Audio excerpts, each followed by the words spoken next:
¿Quiénes fueron los primeros habitantes del Nuevo Mundo?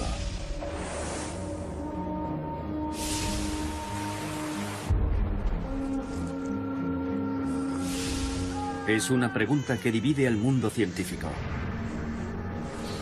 Al fin de la última glaciación, hace unos 11.000 años, los humanos habían alcanzado todos los rincones del planeta.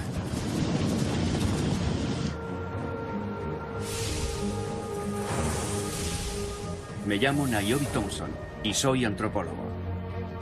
Y estoy decidido a averiguar cómo lograron viajar nuestros antepasados desde Asia hasta América del Norte. Creemos que atravesaron el Ártico, pasando por el puente de Beringia, pero no sabemos cuándo ni quiénes eran. Un enigma que me he propuesto descifrar.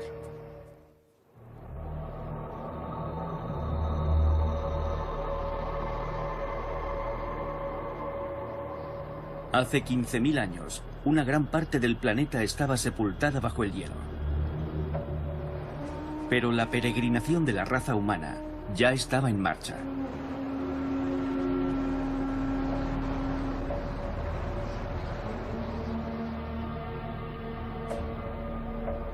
Nuestros ancestros abandonaron África y avanzaron en distintas direcciones. Algunos viajaron hacia el nordeste, pero no pudieron seguir avanzando. El hielo bloqueaba la ruta que conducía a Norteamérica. La mitad de la Tierra estaba fuera de nuestro alcance, hasta que hace 13.000 años comenzó a calentarse. El periodo glacial tocaba a su fin, y por fin los humanos pudieron acceder al Nuevo Mundo. Esta es la teoría del poblamiento tardío o teoría Clovis, que la ciencia ha aceptado durante décadas. Pero, ¿y si estuviera equivocada? Pruebas diseminadas por toda América sugieren que llegamos aquí antes del fin del periodo glacial. Se han encontrado restos de hogueras, herramientas de piedra, puntas de lanza, pero no huesos humanos.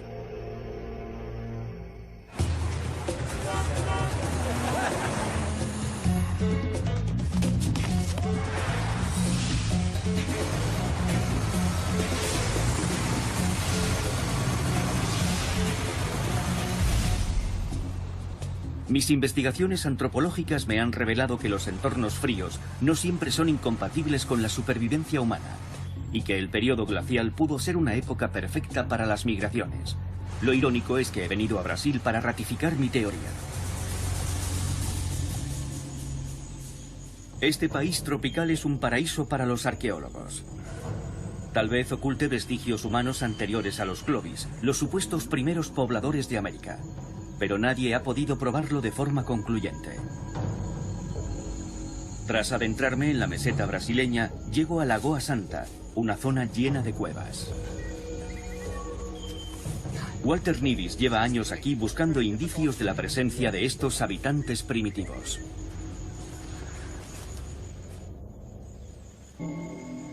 Innumerables pinturas rupestres dan testimonio de la presencia humana. Esa especie de valla podría representar, de forma simplificada, a un grupo de personas. De una forma abstracta. Sí, eso es. Sin duda representa a un grupo de seres humanos.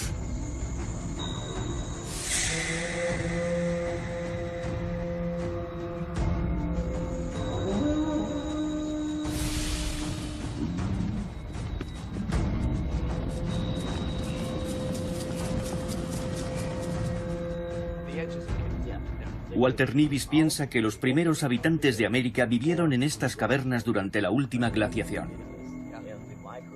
Algo que durante años fue considerado inadmisible por la mayoría de los arqueólogos. ¿Qué hallazgos habéis hecho? En la zona central del yacimiento hemos logrado encontrar hasta 29 tumbas humanas. ¿Todas en esta zona? Sí, así es. Los huesos hallados en esta cueva datan del periodo que siguió a la última glaciación.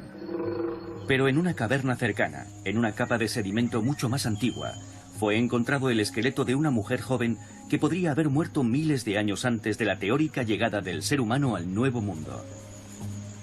Su nombre es Lucía, y de confirmarse las hipótesis, sus huesos serían los más antiguos de toda Sudamérica. Es un orgullo poder enseñarte la casa de Lucía. Es asombroso.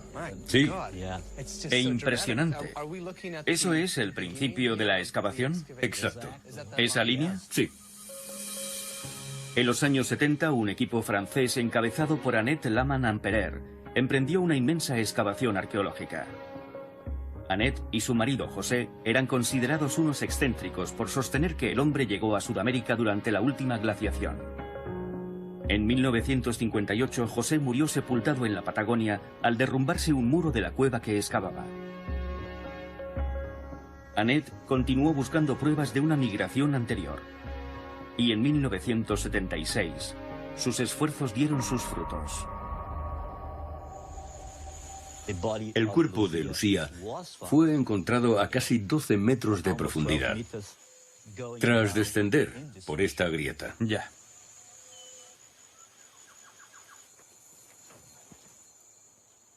¿A qué profundidad estamos ahora? Aquí lo tienes anotado. Mira, 12 metros. y por aquí encontraron el cráneo de Lucía, su calavera. Está señalado aquí, en alguna parte. Aquí hay una cifra escrita, 12 metros. Crán, aquí es. Pone crán, que quiere decir cráneo en francés. Ya. Era una expedición francesa. Y aquí tenemos la marca. 12 metros, 40 centímetros por debajo de la superficie de la cueva. Así que la calavera de Lucía se encontraba a casi 13 metros por debajo de la superficie. La ubicación del cráneo es un factor crucial. Los estratos, al igual que los anillos de los árboles, pueden ser usados para datar los restos. Y estas capas de tierra se formaron antes del fin del período glacial, hace unos 14.000 años. Si Lucía murió durante el periodo en el que se formó este sedimento, significa que vivió antes que los Clovis, los supuestos pioneros del Nuevo Mundo. Pero para desmontar una teoría tan arraigada en el mundo científico, Walter tiene que datar con precisión los huesos de Lucía, y no solo los sedimentos en los que fue encontrada. Para mí, Lucía es, probablemente, el mejor ejemplo de lo que yo llamo cronología periclovis, aquí en Sudamérica. Que es lo que en Sudamérica y en otros lugares denominamos cronología preclovis. Tal vez Lucía pertenezca a una población anterior que llegó durante el período glacial. Si Walter está en lo cierto, debería ser el esqueleto humano más antiguo del Nuevo Mundo. Sin embargo, su descubrimiento no logró trastocar las teorías establecidas por culpa de un trágico accidente. En 1977, poco después de su gran hallazgo, Annette Laman-Amperer murió asfixiada a causa de un escape de gas en el hotel donde pernoctaba. Sus alumnos se disputaron los restos de Lucía, que terminaron en un cajón en el Museo Nacional de Brasil. Hasta ahora, nadie ha datado estos huesos. De haber sobrevivido, Annette habría tratado a Lucía con sumo cuidado. Los esqueletos guardan sus secretos en las trazas de carbono que permanecen atrapadas en el hueso. Si no se conservan en condiciones controladas, el carbono se descompone. Si quisiéramos datar ahora a Lucía, ¿por dónde habría que empezar? ¿Qué muestra podría ofrecer mejores resultados? El siguiente paso, en caso de que fuera posible, ya que ello implicaría su destrucción, sería analizar una de las piezas dentales, lo que nos permitiría llevar a cabo una datación radiométrica directa. Walter Nivy se muestra esperanzado. Lucía era joven cuando murió, y sus dientes estaban en buen estado. El esmalte podría encerrar isótopos de carbono que nos permitirían establecer su edad. Un laboratorio de Dinamarca ha enviado a una experta, Cristina Valdiosera, para que tome una muestra. Las probabilidades son ínfimas, pero si consiguen datar los restos, Lucía podría rebatir todas las antiguas teorías sobre los primeros pobladores de América.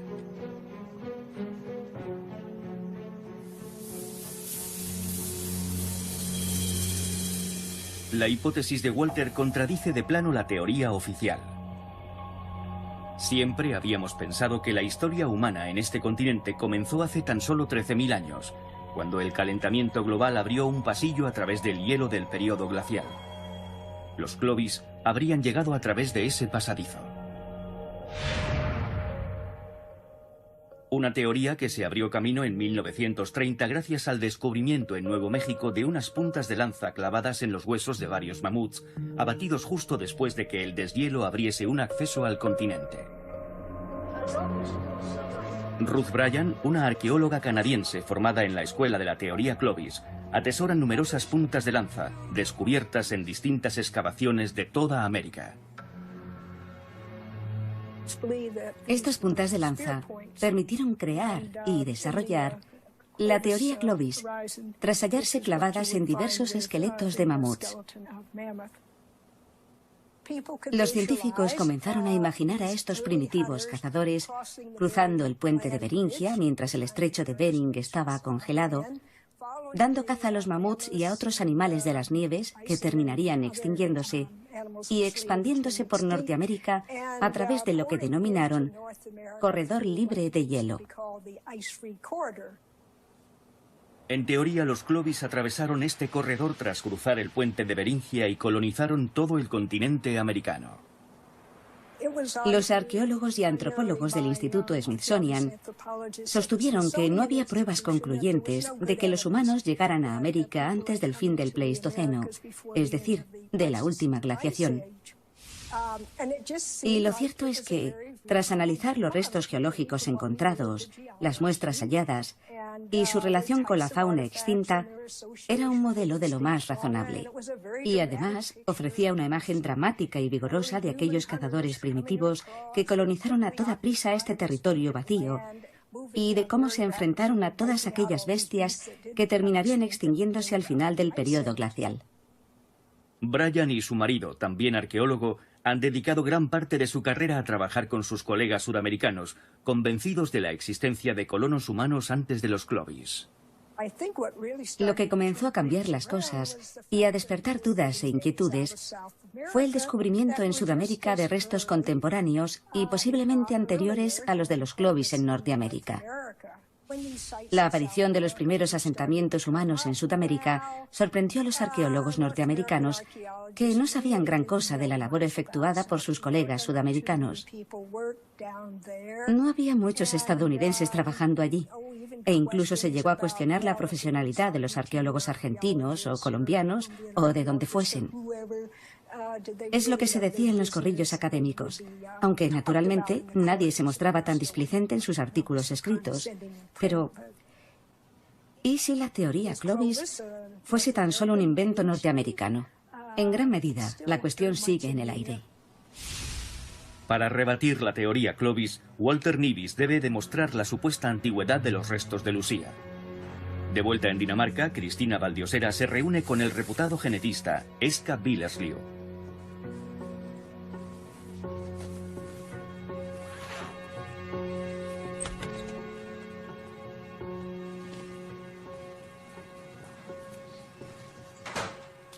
Eska va a examinar un diente de Lucía en su laboratorio de análisis de ADN en Copenhague.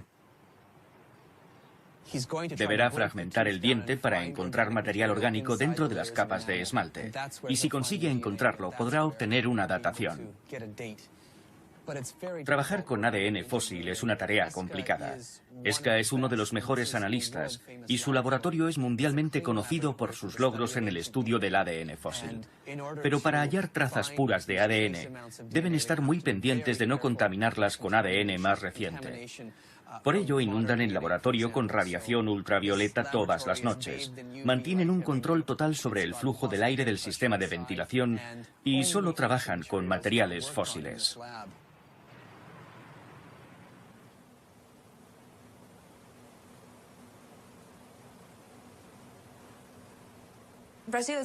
En Brasil hace mucho calor. Y esas no son las condiciones ideales de conservación para un material orgánico o un material óseo. Esta muestra tiene buen aspecto, pero dadas sus condiciones de preservación, tendremos que usar técnicas muy sofisticadas para tratar de extraer el ADN en caso de que quede algo. ¿Tenemos los resultados? Casi. Veamos. Es emocionante, ¿verdad? Sí.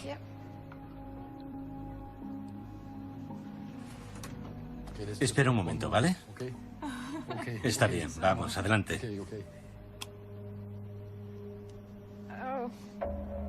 Nada. Maldita sea. Es una lástima. Está vacío. No hay el menor rastro de ADN. Vaya. Al profesor Nivis no le van a gustar las noticias de Dinamarca. Tal vez se deba a la atmósfera tropical que rodea al Museo de Río o a la humedad de la cueva donde fue encontrada Lucía. Pero el caso es que en los huesos no quedan trazas de carbono que nos permitan datarlos. Nunca estaremos seguros de su edad.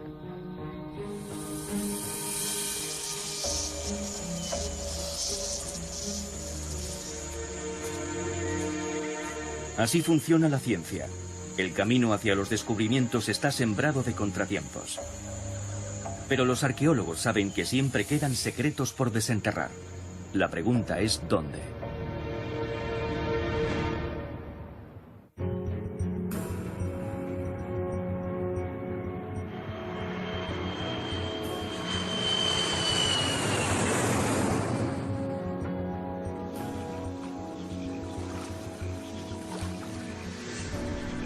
El esqueleto de Lucía sigue siendo un misterio. Así que para descubrir si los humanos llegaron a América antes del fin del periodo glacial, tal vez tenga que buscar nuevas pistas en Siberia, al otro lado del puente de Beringia.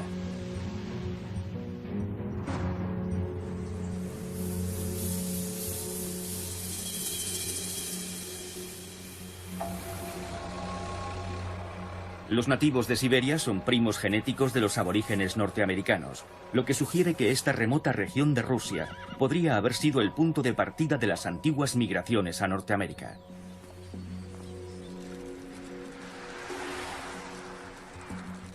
Llego a tiempo de embarcarme en una expedición improvisada a las orillas del lago Baikal.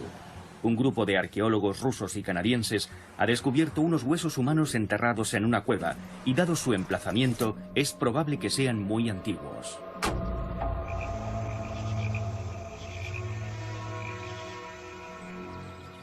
Llegar allí nos llevará un día entero.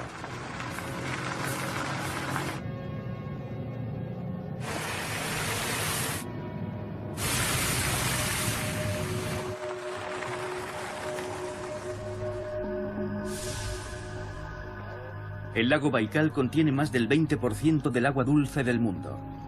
Es casi un océano lleno de vida y una de las cunas de nuestra civilización.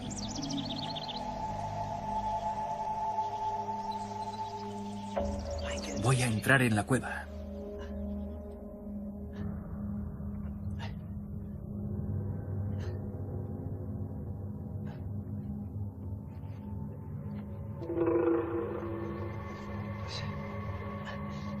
El equipo tarda varios días en exhumar el misterioso esqueleto enterrado a 12 metros de profundidad. Va emergiendo hueso a hueso.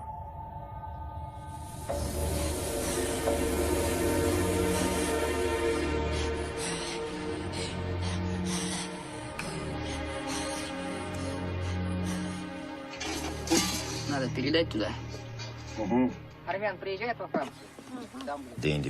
Todo indica que fue enterrado con los pies hacia adelante y el resto del cuerpo apuntando a la entrada de la cueva. El profesor canadiense Andrei Weber ha descubierto numerosos restos humanos prehistóricos alrededor del lago. Hemos desenterrado casi medio esqueleto. Este individuo puede datar como mucho del Neolítico inicial y como poco de la Edad de Bronce. Desde que comenzaron las excavaciones arqueológicas en los alrededores del lago Baikal a finales del siglo XIX, se han encontrado ya más de 1000 esqueletos. Este hombre fue enterrado aquí mucho después del fin de la última glaciación. Pero Weber piensa que es muy probable que hubiera humanos viviendo junto al lago Baikal en pleno periodo glacial, hace 15.000 o 20.000 años. En ningún otro lugar del mundo se han encontrado tantos esqueletos de seres humanos que subsistían gracias a la caza y la recolección. Los restos descubiertos en esta zona son mucho más numerosos. Pero, ¿por qué encontramos tantos restos en las orillas del lago Baikal y además también conservados? La respuesta hay que buscarla en los recursos acuáticos. El lago tiene muchos peces en sus bahías menos profundas. E incluso podemos encontrar focas En determinadas estaciones, naturalmente. Pero además hay ríos que desembocan en el lago, grandes ríos con abundantes reservas de pescado.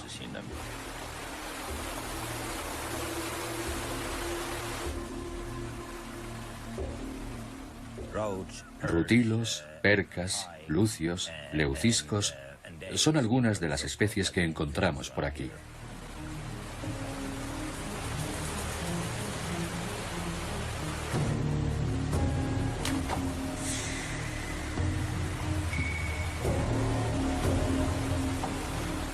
Si hubo humanos que vivieron junto al lago Baikal hace tanto tiempo, es posible que algunos de ellos viajaran hacia el este, hacia regiones aún más remotas. El lago Baikal pudo ser una especie de oasis en los desplazamientos y migraciones que se produjeron en Eurasia. Naturalmente, los mismos factores que lo convirtieron en un entorno tan propicio para los nuevos asentamientos también lo expusieron a la superpoblación y a la caza masiva de las especies terrestres, lo que pudo empujar a estas a la extinción.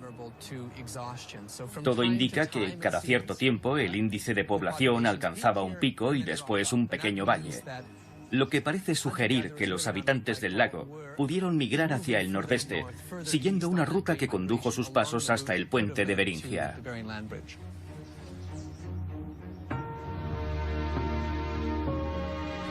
Pero ¿por qué se dirigieron hacia el norte? El planeta aún vivía la última glaciación. ¿Qué impulsó a nuestros antepasados a encaminarse hacia la región más fría del planeta? Durante mis años de estudiante en Cambridge, estudié con gran interés la insólita capacidad de adaptación del Homo sapiens a la vida en los entornos más fríos, lo que le permitió migrar hacia el norte, pasando por Siberia, en dirección al puente de Beringia. Pero, ¿qué fue lo que movió al ser humano a probar suerte en aquellos desiertos de hielo? Mi antiguo director de tesis, Piers Vitebsky, es un experto mundial en las culturas nómadas. Sus investigaciones sobre las primitivas poblaciones siberianas podrían servir de gran ayuda en la resolución de este enigma. Tal vez deberíamos formular la pregunta al revés. ¿Por qué tendrían que quedarse quietos? Exacto. Damos por sentado que lo más lógico es quedarse quieto. Pero ¿qué nos impide recorrer largas distancias a lo largo y ancho de un paisaje? Los animales siempre están moviéndose. ¿Por qué no seguirlos a ver qué pasa? Siempre pensamos que es más seguro quedarnos donde estamos y que lo peligroso es alejarnos. Lo más peligroso es quedarse en un sitio donde no hay comida. Y si lo que necesitamos para comer y vestir no se mueve, tendremos que movernos nosotros también. La relación entre los humanos y los renos se remonta al amanecer de los tiempos. Hay yacimientos en los que se han encontrado huesos de reno de hace 20, 25 y hasta 30.000 años. Los renos, al contrario que los mamuts, se desplazan en grandes manadas. Por tanto, si consigues interceptar una manada, podrás capturar muchos animales y almacenar un montón de carne.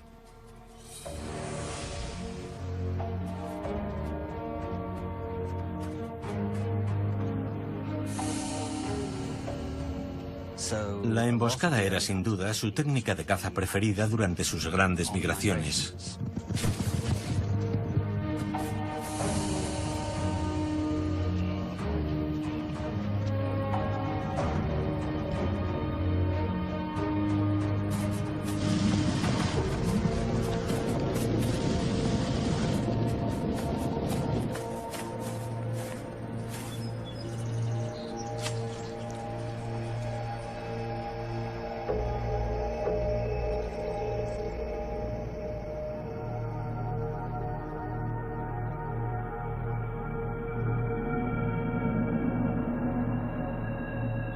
También lo cazaban por su pelaje, que es el más caliente de todos los cérvidos, y al ser un animal tan grande, puedes cubrirte todo el cuerpo con él. Te vuelves tan invulnerable al frío como los propios renos. Desde luego, y además dejas de resultarles tan amenazante. Los renos se mueven por ciclos estacionales. Migran en busca de pastos en verano y vuelven a hacerlo en invierno. Los humanos migraban con ellos. En algunas ocasiones, tras cubrir miles de kilómetros, se reasentaban en otras regiones. Estas migraciones se producían cuando un grupo se veía obligado a marcharse por razones que no figuran en los registros arqueológicos, tal vez por maldiciones, amenazas de espíritus, por diversas razones que les impulsaban a abandonar su hogar.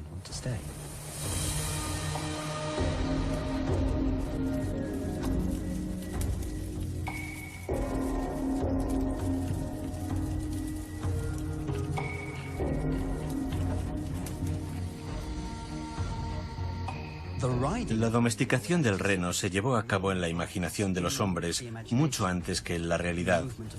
Así es como representaban a los chamanes, volando hacia la luna o hacia el firmamento a lomos de un reno. También usaban tambores hechos con su piel para imaginar que cabalgaban sobre ellos.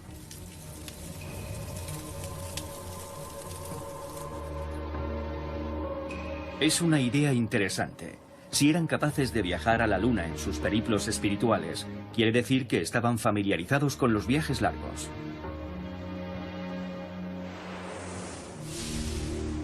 Estos viajes debieron conducirlos hasta un nuevo territorio. Beringia. Un puente que atravesaba lo que hoy denominamos el estrecho de Bering, y una tierra virgen que aún no conocía a los cazadores humanos. Un Serengeti helado repleto de vida y dominado por el mamut lanudo. Sin saberlo, estos nómadas árticos habían descubierto el puente hacia el Nuevo Mundo. Ignoraban que estaban cruzando un puente. No tenían mapas. Se limitaban a viajar de un lado a otro. Y en un momento dado acabaron allí. Los primeros asentamientos en Beringia fueron tal vez la primera adaptación a un entorno ártico de la historia humana.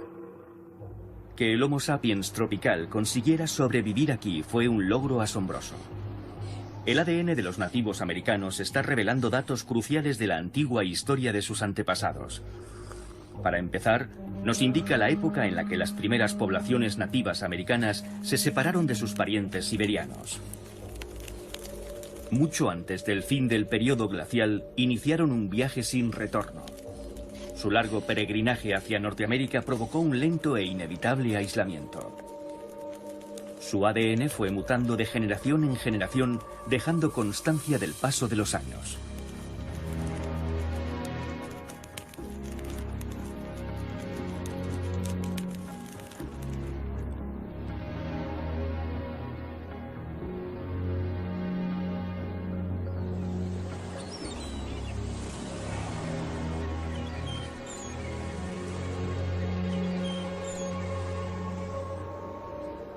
Aquella tierra les proporcionaba todo cuanto necesitaban para vivir, por lo que permanecieron en ella durante miles de años.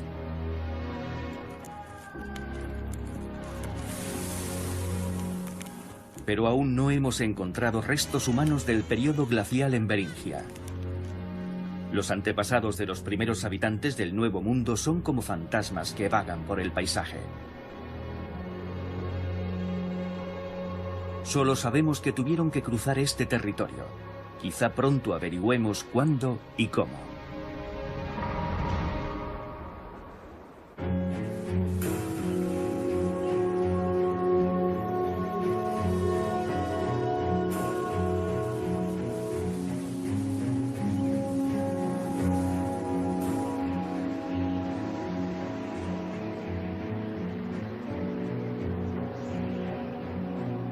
Tras visitar la cueva de Lucía en Brasil y el lago Baikal en Siberia, me enfrento a un abrasador desierto salino en Oregón.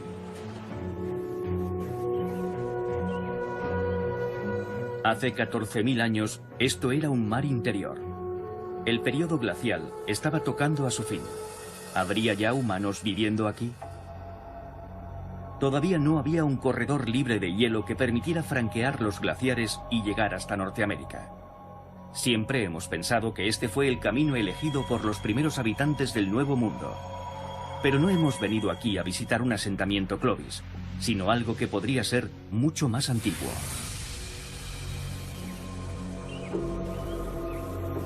En las cuevas de Paisley, en Oregón, un grupo de emocionados científicos acaba de hacer un descubrimiento asombroso. El arqueólogo Dennis Jenkins cree haber encontrado unos restos humanos anteriores al fin del período glacial. Demostrar su antigüedad podría desmoronar los cimientos de la teoría Clovis. Empecé contando estas capas, estos finos estratos, que indican un patrón recurrente de sedimentación. Es un proceso que se reprodujo una y otra vez durante miles de años. Tenemos cerca de 50 muestras identificadas, cuya edad radiocarbónica puede oscilar entre 10.000 y 12.400 años, más o menos. No son huesos, sino coprolitos, es decir, excrementos fosilizados que el equipo ha encontrado en los sedimentos del suelo de la caverna. Cada coprolito está cargado de materiales orgánicos que permiten su datación por radiocarbono. Pero gran parte de la comunidad científica sigue aferrada a la teoría original, por lo que cualquier hallazgo arqueológico anterior a los Clovis se ve rodeado de polémica. Para rebatir sus argumentos, Jenkins necesita aliados. Tom Stafford es un conocido escéptico. Tom ha estado datando los coprolitos de Jenkins en su laboratorio. Los datos obtenidos son prometedores, pero necesita contrastar sus resultados examinando los sedimentos de la cueva de Oregón. Me dije, seguro que la orina es de hace 2.000 o 3.000 años, lo que dará la razón a los que rechazan la nueva teoría. Pero me quedé boquiabierto. Te veo menos reacio. Pero hay que ir paso a paso. Comenzaremos examinando los estratos, sin deducir aún una cronología. Cada capa de sedimento representa un año. Cuanto más cavamos, más retrocedemos en el tiempo. Jenkins también ha invitado a Eska, el investigador danés que examinó a Lucía. Es genial. Genial. Sigamos. La aportación de Eska a todo este proceso será demostrar con todo rigor cuáles de estos coprolitos son humanos. En mi opinión, es una de las personas más capacitadas para desempeñar esta tarea. ¿Qué supondría este hallazgo en la historia de las migraciones? El gran desarrollo tecnológico de los últimos años en el campo del ADN nos permitirá obtener resultados concluyentes. Si el resultado es positivo, sería una prueba muy importante de la presencia de pobladores anteriores a los Clovis. Una teoría tan asentada como la de los Clovis no se derrumba de un día para otro. Así que, respaldado por Tom y Eska, Jenkins organiza un encuentro con algunos de los arqueólogos de mayor prestigio. Me gustaría haceros una pequeña presentación de la historia del yacimiento. Todo comenzó en 1937. Todos los integrantes de esta reunión saben que podrían estar contemplando el fin de una importante teoría. Los hallazgos de Jenkins están en tela de juicio, y también la reputación de algunos expertos. Si levantáis la vista, veréis de dónde se desprendió. ¿Estás filmando? Sí, estoy filmando. ¿Puedes bajar la cámara? Los nervios se encuentran a flor de piel.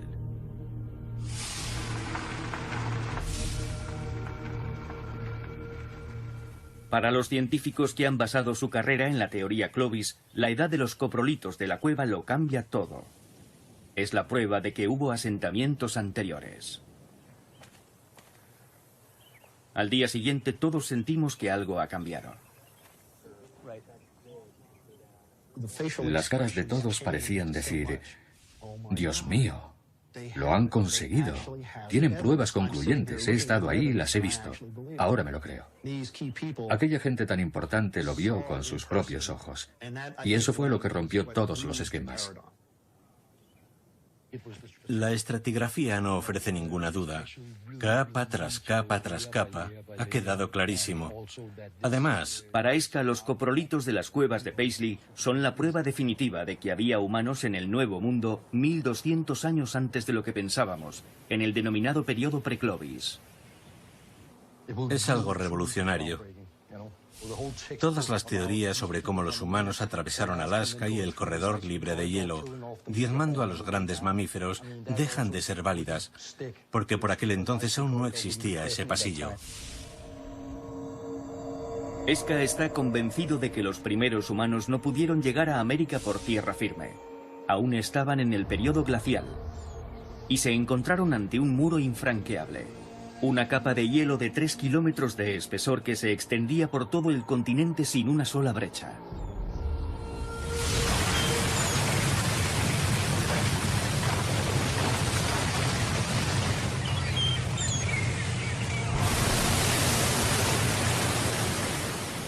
Durante décadas se fueron acumulando pruebas de la presencia del hombre en el Nuevo Mundo antes del fin del período glacial. Pero como en el caso del esqueleto de Lucía, nunca parecían lo bastante concluyentes. Sin embargo, ahora que la datación radiocarbónica ha demostrado que hubo humanos en Oregón hace 14.000 años, la ciencia se plantea una nueva pregunta. ¿Cómo consiguieron adaptarse al hielo? ¿Cómo sobrevivieron los antiguos habitantes de Beringia al entorno glacial y lograron poblar toda América?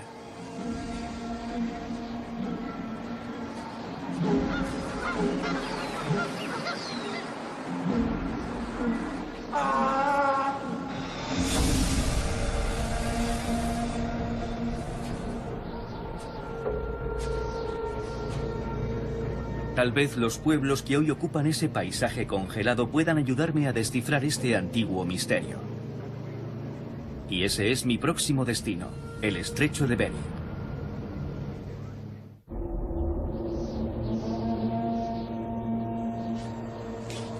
Para los primeros humanos que habitaron el Nuevo Mundo, el período glacial no supuso un obstáculo.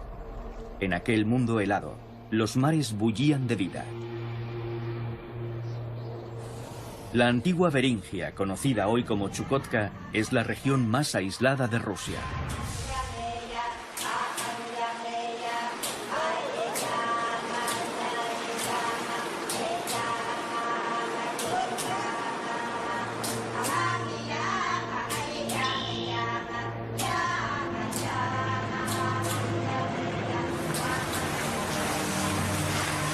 En este entorno salvaje ni siquiera hay carreteras.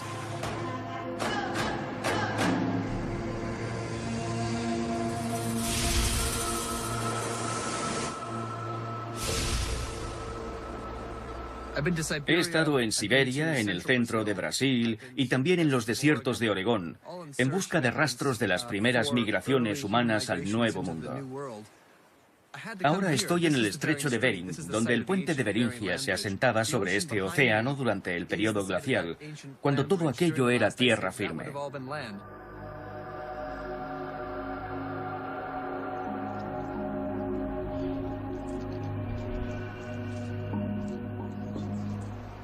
Sé que aquí no voy a encontrarme con los parientes de los antiguos viajeros que probaron suerte en el Nuevo Mundo. Sin embargo, esta gente vive en el mismo entorno en el que habrían vivido los primeros pobladores de Beringia hace 15.000 años.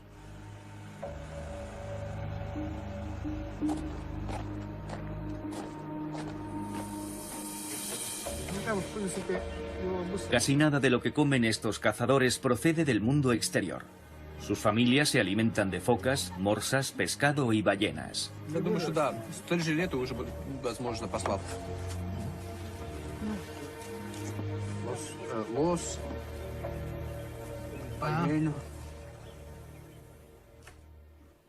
Cuando hace mal tiempo permanecen en tierra, matando el tiempo en el campamento.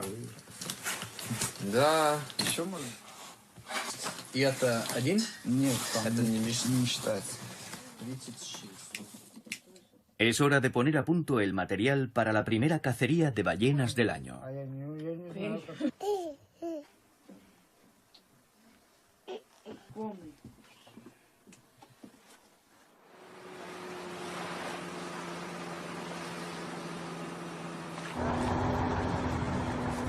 Los inuits usan lanchas modernas, pero la tradicional caza de ballenas grises sigue creando lazos ancestrales en su comunidad.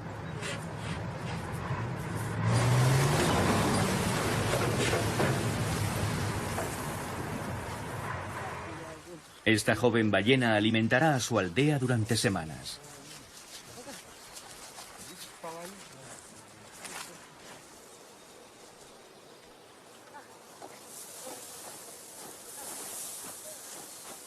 Para explotar todos los recursos en un entorno como este, los primeros pobladores debieron poner en práctica ideas innovadoras en el campo de la construcción de barcos pesqueros, lo que les permitió cazar en alta mar focas, morsas y también ballenas.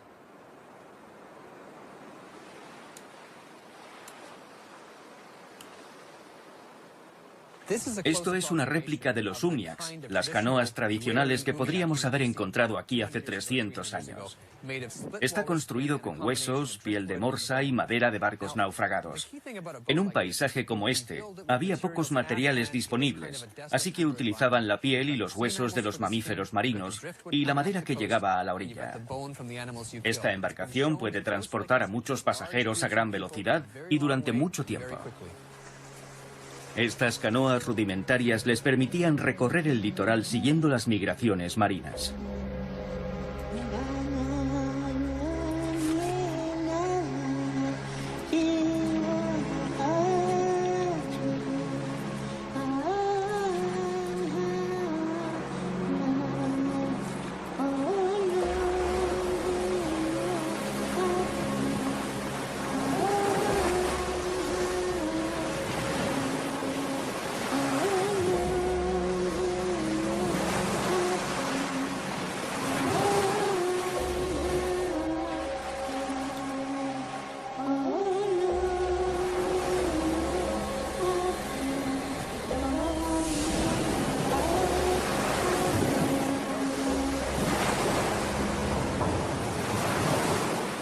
Viajo 4.000 kilómetros hasta la costa oeste de Norteamérica para encontrarme con John Erlandson, que opina que estas embarcaciones podrían resolver el misterio de las primeras migraciones. Muchos creemos que la navegación ya existía hace 15.000 o 16.000 años. Y es lógico pensar que la gente usara barcos construidos con pieles de animales, una tecnología al parecer muy antigua. Era una forma de adaptarse al medio muy diferente a la de los Clovis. Pero la mala preservación de la piel no permite que existan demasiados vestigios arqueológicos. Durante el período glacial, las costas que unen Alaska y México pudieron haber formado parte de una ruta llena de recursos para las primeras migraciones, gracias a su rico ecosistema de algas. Las algas crean un hábitat increíblemente fecundo. Cada año producen miles de millones de esporas, lo que les permite expandirse por todas partes y proporcionar nutrientes a todo el ecosistema costero. Bajo el agua forman una estructura tridimensional de selvas que albergan toda clase de peces. En las líneas costeras del Ártico sobreviven incluso bajo el hielo. Y cuando el hielo se derrite en verano, las selvas de algas vuelven a florecer, creando esa explosión de vida que abarrota estas costas. Las selvas de algas son tan ricas y exuberantes como las selvas terrestres. Los viajeros del período glacial pudieron usarlas como una especie de autopista, como un lazo que los unía a la vida. Erlandson me muestra utensilios de esta antigua civilización de navegantes. Hemos encontrado arpones clavados en huesos de focas y huesos de aves que probablemente son el vestigio más antiguo de la caza de focas en Norteamérica. Son muy finos y delicados, y a veces tienen una punta tan fina como la de un alfiler. Pueden parecer demasiado frágiles, pero cuando estás cazando en el agua, eso no importa. Se pueden lanzar al agua, se pueden recuperar y casi nunca se van a romper. Si estuviéramos cazando en tierra firme, estas cosas se partirían a la primera de cambio. Sí, claro. Navegantes primitivos.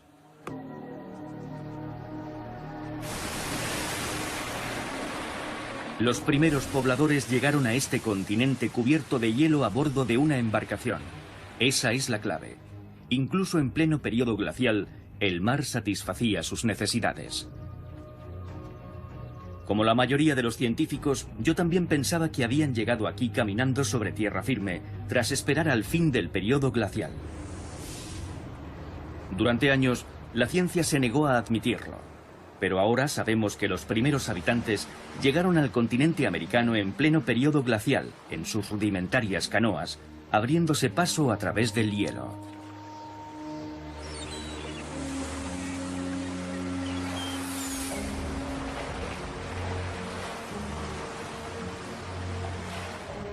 Aún sabemos muy poco de aquel azaroso viaje. Pero sí sabemos que gracias a él, el ser humano dio un gigantesco paso en la conquista de nuestro planeta.